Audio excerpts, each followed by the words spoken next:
So you may not like this, but it's not about you. I'm Matt Gill, and welcome to another episode of Mornings with Matt.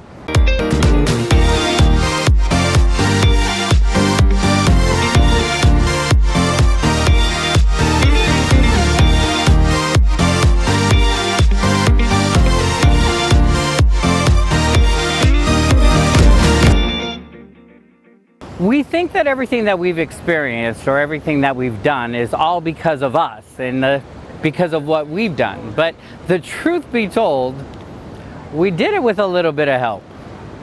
No matter what your personal belief is, there's something greater working in your favor.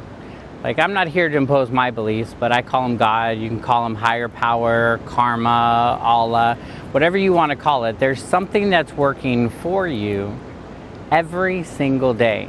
You know, back in my early 20s, I walked away from religion. I grew up in a very Christian home and with a little bit of Catholic influence. And I just really felt like I wanted to go on my own journey of finding myself, of finding who I was. And I completely stepped away from all of my beliefs.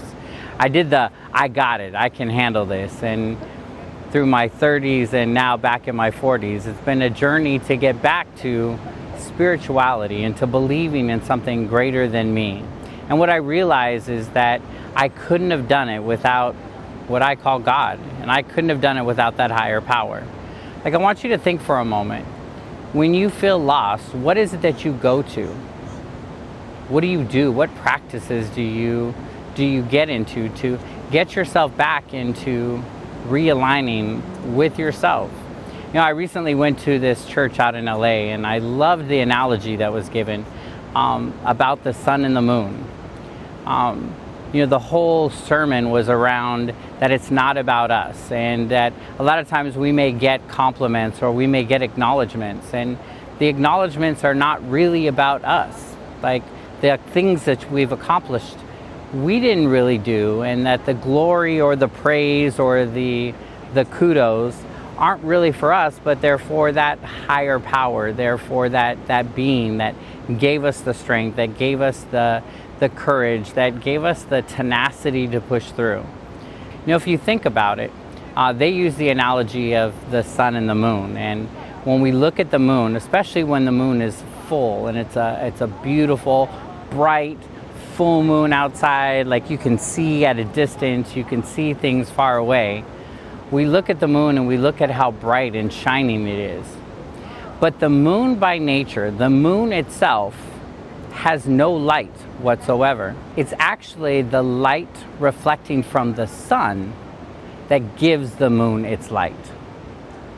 So when we're shining, it's really not truly us that's shining, it's the source that's giving us our light, whatever that source is for you and what your belief is.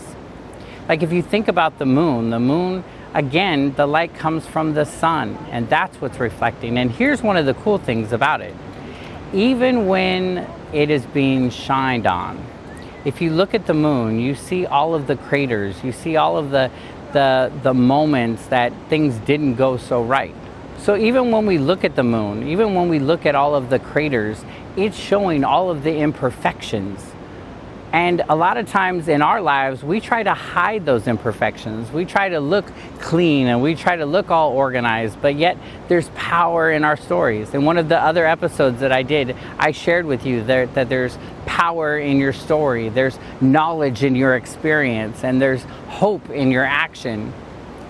Like, there's being able to share who you truly are.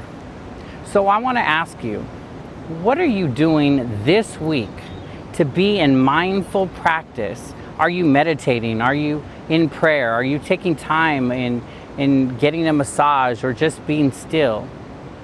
You know, this year I'm making a big effort in really starting to practice meditation. I'll be honest, I was a little reluctant because whenever I tried to meditate, my mind goes all over the place, and then I'm thinking, Matt, you need to be quiet, you need to not be thinking about stuff, focus on, and my mind just garbles, and it seems like it just gets louder and louder the more still that I try to get. And I heard my coach and my mentor, Nichols, say that prayer is asking for answers, and meditating is being still enough to listen to the answers.